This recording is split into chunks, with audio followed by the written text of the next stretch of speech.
Y bueno, ya Gracias, pasamos Alexander. ahora, seguimos con nuestra recorrida de países y vamos a pasar a Brasil ahora, ¿no?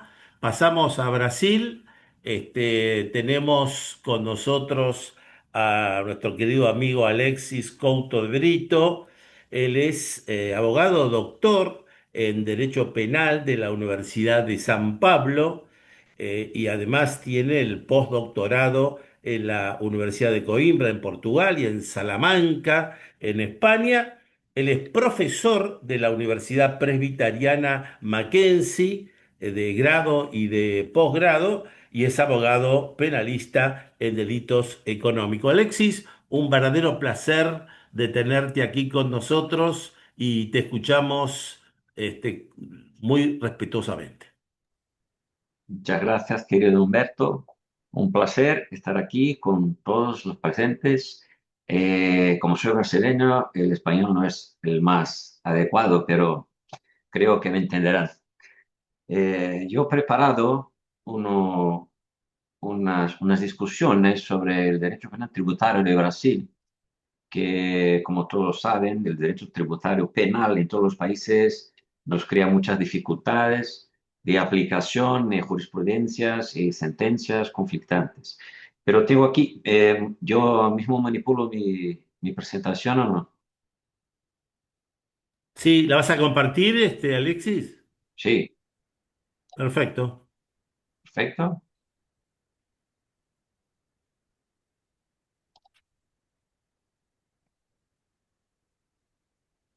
No, ahí está, lo ven, Perfecto. ¿no? Sí, Sí, sí, sí, perfecto. sí, vale,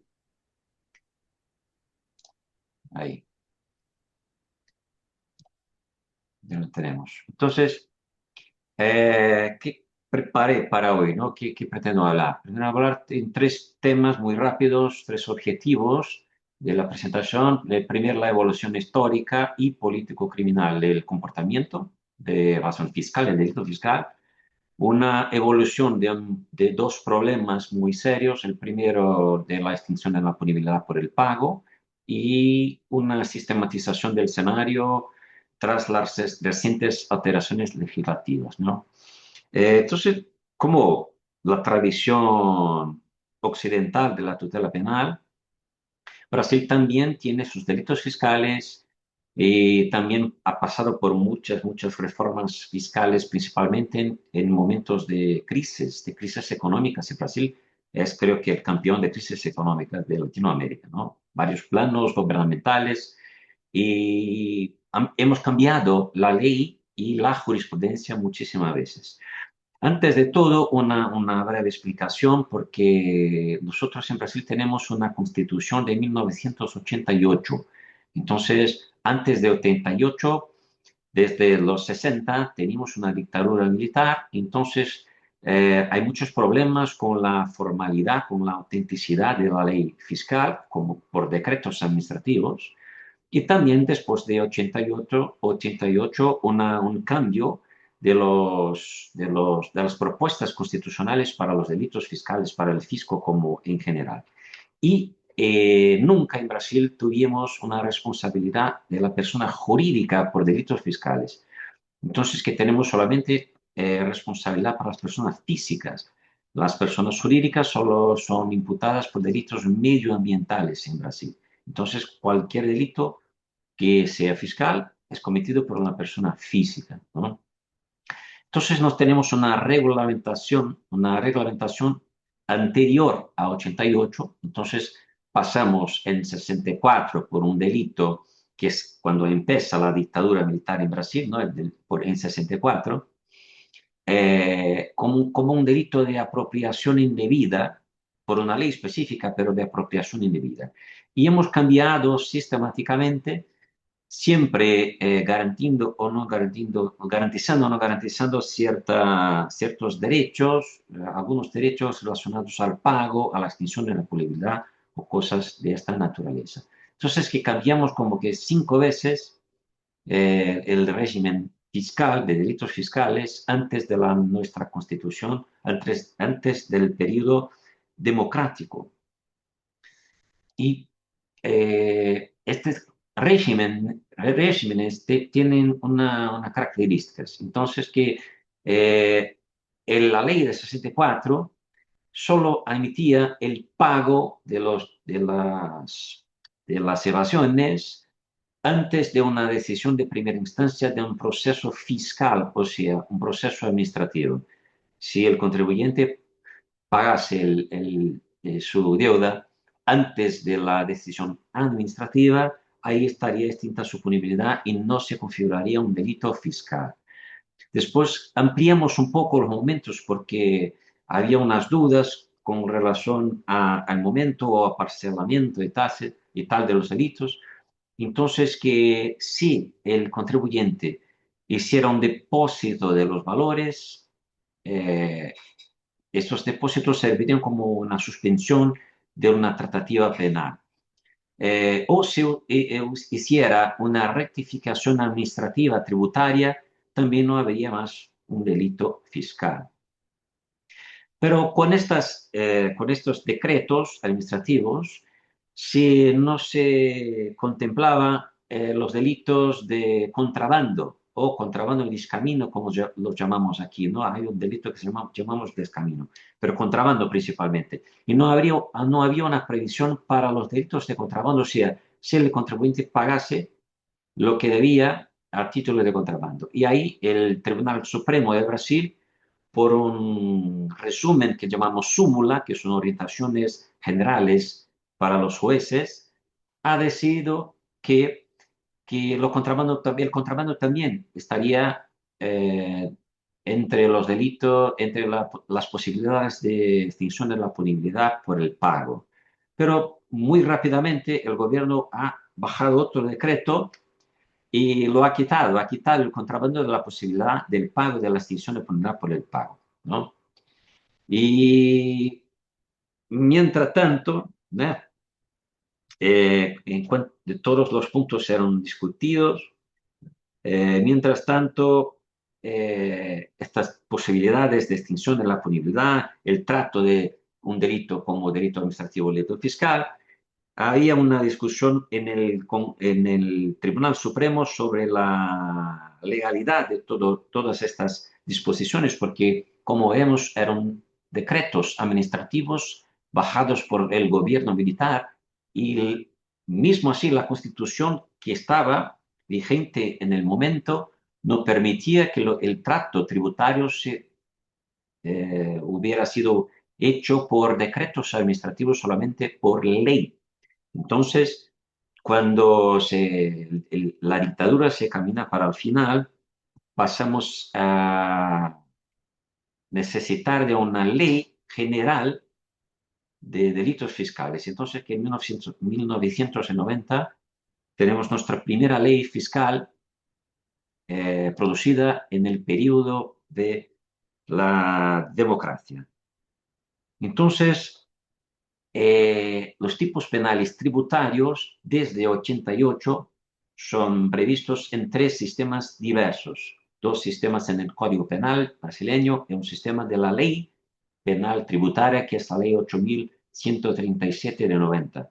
2 años después de la Constitución, hicimos una ley específicamente para la evasión tributaria o para los delitos fiscales. Entonces, que en esta ley tenemos dos delitos, son delitos típicamente tributarios, entonces son supresión o disminución del tributo, entonces son dos delitos diversos.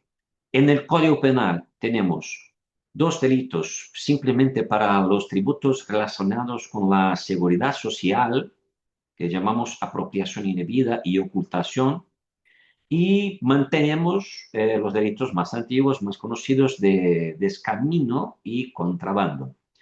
Estos delitos, para que lo vean rápidamente, tienen esta configuración, los tipos penales son construidos de esta manera. Entonces, el artículo primero, que presupone un fraude directamente al fisco, al gobierno, a la secretaría o el órgano del gobierno responsable por la recaudación, por las informaciones fiscales, entonces son delitos de fraude directamente al fisco. Y un artículo segundo que tiene que mantienen comportamientos secundarios que pueden llevar el fisco a un error. O sea, no se practica el fraude directamente al fisco, pero a otros órganos del gobierno o privados de donde el fisco va a conseguir las informaciones posibles para la configuración de un tributo. Los dos tipos de contrabando de camino, 334 y 334A del Código Penal, son tipos muy sencillos. Y los delitos de fraude fiscal relacionados a la seguridad social, 168A, 337A. No sé para qué lo tengo aquí rápidamente, cómo están distribuidos los tipos penales. ¿Cuáles son los problemas? Hay muchísimos problemas con relación a los delitos fiscales, como es común en todos los países hermanos que están aquí presentados. Yo he escuchado a algunos colegas hablando de los problemas y de entre todos los problemas posibles, dos problemas han sido pacificados, ¿no? Nosotros tenemos una reglamentación administrativa que no permite que el fisco, por procedimientos fiscales, no penales, persiga a las deudas que no ultrapasen, que no sobrepasen a 20.000 reales, algo como 4.500 euros, 5.000 dólares. Entonces, que hasta 5.000 dólares, el fisco no procesa, no imputa una infracción administrativa a los contribuyentes. Entonces, que se espera que se ultrapase, que se sobrepase 5.000 dólares para que se cobre en el ámbito fiscal.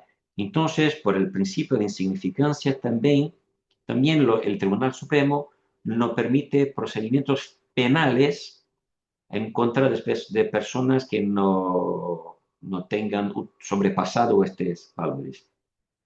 Y también, después de mucha discusión y muchas tesis sustentadas en el Tribunal Supremo, si no hay la posibilidad de la reducción o de la supresión del delito materialmente constituido, o sea, si considera el delito, el artículo primero del delito que se practica el fraude directamente al gobierno, no se considera que el delito ha sido consumado antes que se constituya el delito. Y aquí hay un problema muy serio porque el Tribunal Supremo ha decidido que la constitución del delito solamente existe cuando el procedimiento fiscal administrativo se ha terminado. Entonces, que se necesita el crédito tributario para que se constituya el delito, el crédito tributario. Y ahí el crédito, sabemos, es compuesto no solo de la defraudación, pero también de multas y otras obligaciones accesorias. Entonces, esto está también pacificado, que antes de que se tenga un crédito tributario formalmente inscrito en los libros gubernamentales, no se puede imputar un delito penal al contribuyente. Pero hay muchos otros puntos muy controvertidos. Entonces, el delito fiscal, como simplemente no presentar una documentación, o sea, el fiscal del gobierno requisita una cierta documentación y cuando el contribuyente no se la presenta, hay ya constituido un delito. A la utilización de documentos presentados espontáneamente durante un procedimiento fiscal como prueba válida en una persecución penal, o sea, una autoacusación, a considerar delito el simple no pago de tributo en el plazo determinado, o sea, el contribuyente que tiene una deuda pasa a ser un delincuente solo por no pagar el delito que ha formalmente o adecuadamente comunicado y no comprobar el elemento subjetivo de una apropiación porque no se pagó un determinado tributo en el plazo adecuado. Pero dos son los más polémicos y claro, no puedo tratar de todo esto en poco tiempo, pero dos son los más polémicos que siguen siendo siguen promoviendo la discusión en el Tribunal Supremo. Uno de ellos es el momento de la consumación del delito fiscal y el otro es la posibilidad de extinción de la punibilidad penal por el pago del delito.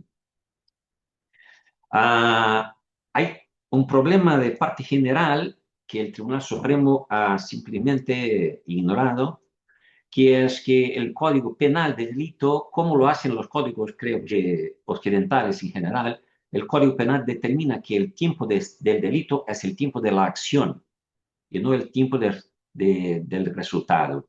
Entonces, que para Brasil el tiempo del delito, o sea, cuando el delito de defraudación penal, o fiscal, perdón, debe estar consumado o practicado, practicado sería el tiempo en el momento que se suprime o se reduce el facto que genera el delito.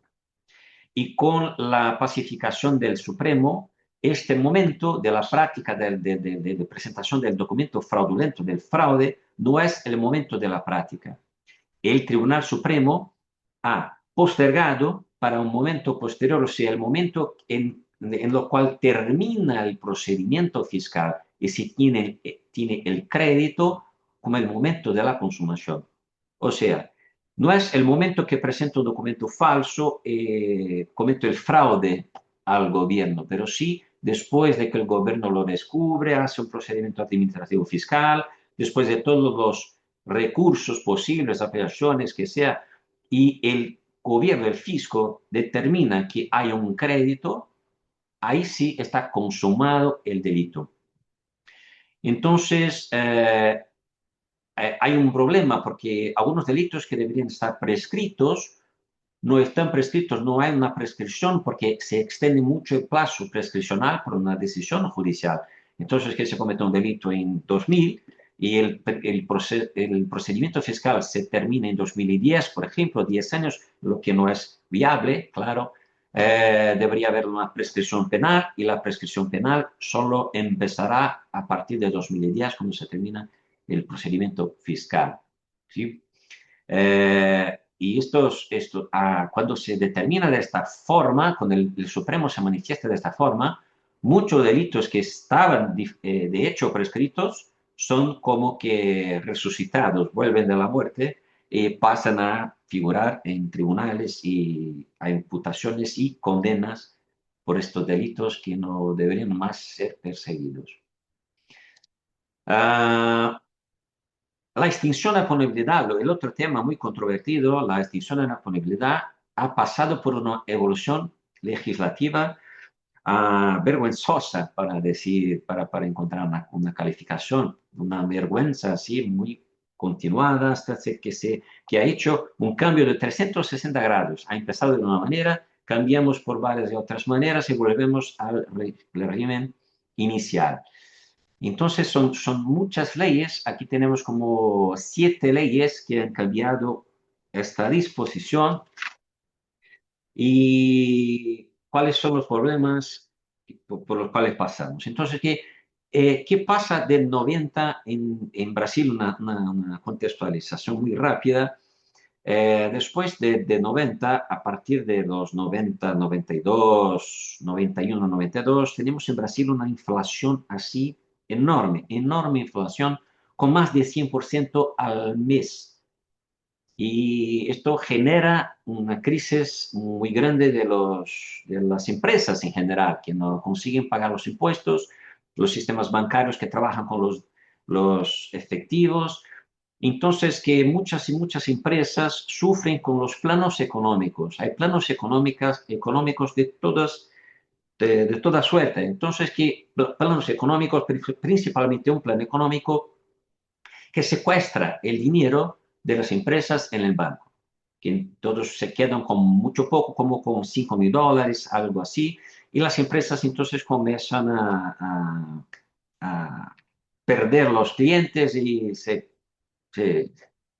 eh, hay una falencia generalizada de las empresas. Entonces, que el gobierno empieza con un plan de retomada fiscal como una especie de perdón fiscal y por eso se perdonan todas las deudas fiscales de las empresas en general, en general. y aquellos que pudieran pagar como fuera posible, entonces como financiación de 300 años, 400 años, que pudiera pagar de cualquier manera, podrían hacer un acuerdo con el gobierno para pagar sus deudas. Entonces, que este primer refis cambia la ley permitiendo que estos pagos o este parcelamiento permitiera que no se procesase criminalmente, no se imputase delitos fiscales con este parcelamiento. Pero este parcelamiento, de hecho, era hecho, ¿no? Formalmente, y las empresas pagaban solo una primera parcela, un primer pago, y no pagaban más. Entonces, que se cambia ahí para que esta suspensión o esta extinción se promoviera solamente con el pago completo. Pero aquellos que hacían acuerdos con el gobierno también mantenían una suspensión de la persecución penal. Y se cambió entonces porque algunos pagaban unas parcelas, no pagaban un poco, no pagaban lo demás. Entonces que se cambió otra ley para que el pago aconteciera, hubiera sido hecho a cualquier momento, estaba extinta la extinción de la punibilidad. O sea, mismo después de una condena firme, yo podría esperar que hubiese una amenaza de prisión para pagar lo que debía al fisco. Entonces, que con este problema, eh, el delito fiscal, el crimen fiscal, ha pasado simplemente a una cobranza. O sea, el fisco utilizaba el derecho penal para cobrar lo que los contribuyentes debían, porque lo esperaba seguir a la cárcel, esperaba que hubiera una prisión y ahí sí apuntaba el dinero, pagaba de alguna forma lo que debía y ahí salía de la cárcel. Esto ha promovido un cambio, entonces que permanecemos ahí como que por 20 años permaneciendo un sistema de pago a cualquier tiempo, hasta que en 2011 retornamos al marco inicial de una imputación formal. O sea, ¿cuál es el régimen actual? Que si yo hago el pago hasta la imputación formal de fiscal, del Ministerio Fiscal, del Ministerio Público, si hago el pago, eh, consigo una extinción de la punibilidad o una financiación del pago, consigo la extinción de la punibilidad. Si el procedimiento penal, el proceso penal ya ha empezado formalmente, ahí no consigo más pagar, o sea, no se extingue más mi punibilidad. Eh, brevemente, tenemos dos regímenes especiales para los delitos penales. Entonces, que para la apropiación indebida de seguridad social y la ocultación de los informes de seguridad social, mantenemos el régimen de pago solo hasta la imputación formal, o sea, unificamos con los delitos fiscales. Y esto es lo que había dicho. Listo. Y para los delitos de contrabando y descamino no hay la previsión de pago antes de una imputación formal, o sea, no hay la previsión de pago y extinción de la punibilidad a cualquier tiempo. Esto es un problema que todavía el Tribunal Supremo tiene que pacificar, porque si son delitos todos fiscales de un sistema fiscal, el pago debería promover la extinción de todos los delitos, no solamente de los delitos de esta o de aquella ley. Entonces, como conclusión, ¿cuál es el problema que tenemos con relación a la extinción de la punibilidad? Principalmente la extinción de la punibilidad. El sistema presupone que el pago de la ayuda fiscal antes de una imputación formal, dogmáticamente, en términos de fundamentación dogmática, retira la fuerza del dolo con relación a el problema fiscal. Entonces, que se pago antes de una imputación procesual penal formal, no tengo soporte para un dolo de acusación de una defraudación. Entonces, por esto que si hay una imputación formal, ya no tengo tantas dudas sobre el dolo y por eso que no se puede más simplemente ignorar el delito fiscal. Esto es la conclusión que tenemos, ¿no? Eh, entonces, como consideraciones finales, ¿no? El ámbito fiscal debe estar sujeto a la protección penal. ¿Y qué es el delito fiscal en Brasil por construcción doctrinaria, como yo pienso y como yo sigo aquí a la tesis del gran querido amigo Juan Carlos Ferrer, de que el delito fiscal es un delito de construcción del delito, ¿no? Es un delito porque no se paga lo que se debe. Esto no es un delincuente, este es simplemente un inadimplente. Entonces, que el delito está en el fraude que se aplica al fisco de manera que no se pueda perseguir el tributo. O sea, lo que hago para cometer un delito fiscal es no permitir que el fisco conozca el facto que genera el delito, ¿no? Entonces, que es una medida político-criminal completamente posible y fiscal que el crédito debidamente constituido y que se pueda pagar como forma de evitar la condena penal, se lo haga, pero que se lo haga antes de que el procedimiento penal se empiece, ¿no? Por la imputación formal.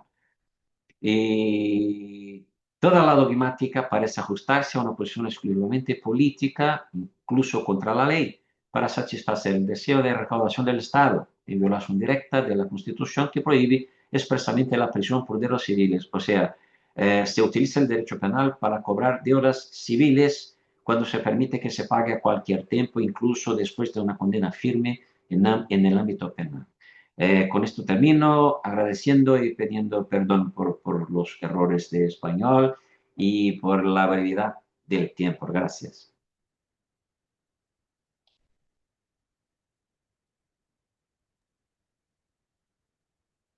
Muchas gracias, Alexis. Muy buena presentación. Quedaron dos o tres puntitos para poder chequear contigo, Alexis. Dado el sistema de gobierno federal que tiene Brasil, cuando estamos hablando del régimen penal tributario, nos estamos refiriendo a los impuestos federales exclusivamente. No a todos los impuestos. Todos los impuestos, Todos o los sea, los tres impuestos, los niveles. tributos, tributos en general. La ley es federal. En Brasil toda ley penal es federal, pero todos los tributos. Y esto genera un otro problema porque hay tributos municipales. Son Exacto, tres instancias, municipales, claro, estaduales, provinciales y federales. exacto. Todos los delitos, todos los Ah. tributos, incluso los municipales, que es un gran problema. Sí, sí, sí, me imagino, me imagino.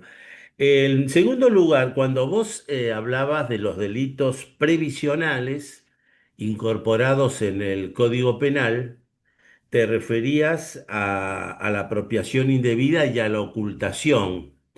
Eh, Daría la impresión que eso de la ocultación sería lo que para nosotros es la evasión previsional. O sea, ocultando determinado tipo de hechos, se deja de pagar el impuesto previsional. Perfecto, perfecto. Es Muy la bien. ocultación del facto, del hecho que genera un derecho de seguridad social. Entonces son dos delitos diversos. El 334, que es esta evasión, o el fraude, porque no comunico a la seguridad social que tengo un funcionario, por ejemplo, y el otro es que yo descuento del funcionario una parcela que debo llevar al fisco y me quedo con la parcela, con la parte del funcionario. Perfecto, perfecto. El umbral de los 20.000 reales que has hecho mención, ¿cómo se determina el valor? O sea, ¿esto se determina en la instancia administrativa con la denuncia o la determinación la hace la justicia? No, la administración por La una administración. fiscalización, por ejemplo. Entonces, que se para, por ejemplo, un autobús que viene de Paraguay con mercancías de Paraguay.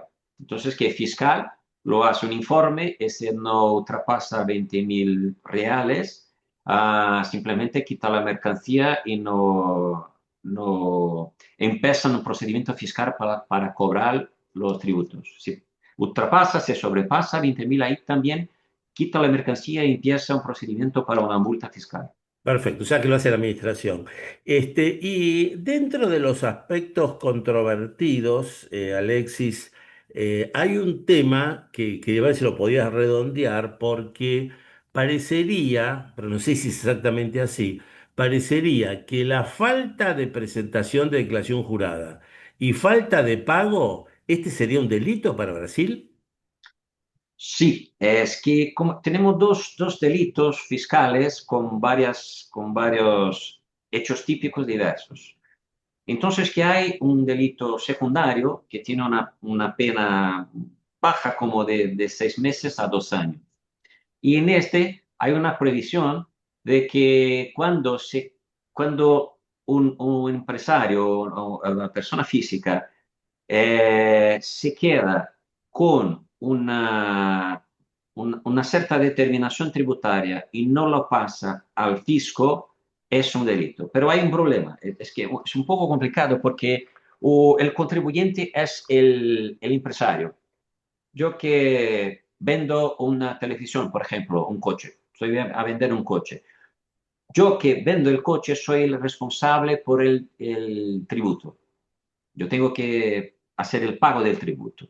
Pero cuando lo vendo el coche, cuando lo vendo, en el documento fiscal hay una separación de cuánto es el tributo, por así decir. Pero yo soy el contribuyente, el empresario es el contribuyente. Entonces, que cuando una persona física que compra el coche que no es el contribuyente, hace el pago al empresario, este comunica al fisco de que ha vendido un coche y tiene como que 30 días para pagar este valor. Pero comunica el fisco oficialmente y tiene 30 días para pagar ese valor y no lo paga. El Tribunal Supremo ha hecho una confusión y ha trabajado como si fuera una apropiación indebida del tributo que ha sido pago. Entonces, que como el empresario se ha quedado con esta parcela que ha pago la persona física que ha comprado el coche. Pero esta persona no ha pagado por el tributo, ha pagado por el valor del coche. El tributo lo paga el empresario. Entonces, que cuando no paga, en el plazo de 30 días, comete un delito. O sea, no porque ha defraudado el fisco, porque ha comunicado el fisco. No hay fraude, hay simplemente un no pago. Y el Tribunal Supremo ha reconocido esto como un delito de no pagar, porque no es un delito de fraudar, es un delito de no pagar. Ah, perfecto, perfecto. Bueno, Alexis, creo que Argentina y Brasil se están disputando los sistemas tributarios, cuál es más complejo de los dos, ¿no? Porque Brasil realmente es muy complejo, pero Argentina tampoco le anda mucho a la saga. Muchas gracias, Alexis, excelente la presentación y gracias por tu disponibilidad y por señalarnos cuál es la situación en Brasil.